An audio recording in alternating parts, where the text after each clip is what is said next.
Hey, aloha kako everybody, how's it? Clyde from Big Bass Pros. So, you know, we've come a long way over the years from when I first started fishing. You know, I learned how to fish at the ocean with my grandmother on a sectional bamboo pole with homemade bait. It was rice, bread, and some sardines that we mixed together. You know, we've come a long way since those times, from the poles that we're using now, the lines that are available to us, the type of lures, bait that we have, soft plastic, hard baits, swim baits, monster swim baits, finesse lures, finesse rigs. As technology continues to change, and the lures will continue to improve. This time of the year right now, we're in the middle of summer. COVID restrictions have kind of put a damper on a lot of things for a lot of people, but they recently went ahead and opened up the water here, so we can go ahead and take some boats on there, so long as it's not gas powered, so long as only electric. So I like to take the yak out and cruise around and hit a couple points. With this time of the year and the weather being what it is, bass like to hang out, as we all know, down in the deeper areas. And I don't like to Texas rig my worms or any of my lures that way when I'm down there, because this being a reservoir, there's a lot of muck down there. Bass don't like to get all that muck and silt up in them. So anything that you can do to keep your lure off the bottom is a benefit, especially if you're finding those select patches where they have grass growing in there, or you have some rocks on the ledges.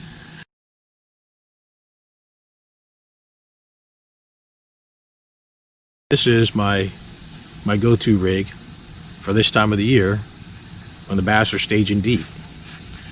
And this is a Tokyo rig. Now, some of you have heard of it, some of you may not.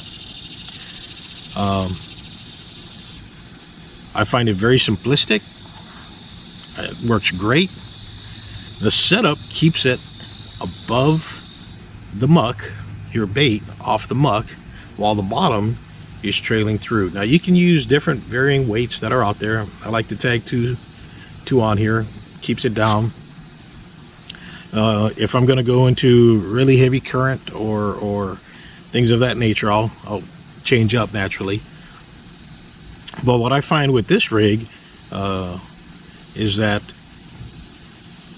I'm using a Sinister Shad right now. It's from Bass Reaper Bait Company, and it's a paddle tail. So as this is actually going through and I'm running it, the movement gives off, so this way their linear lines will pick up the movement, and I'm matching the hatch, because there's shad that's out there schooling right now in balls that are around this size, and it makes for a good hookup. So once you're running through, all he's grabbing is your bait.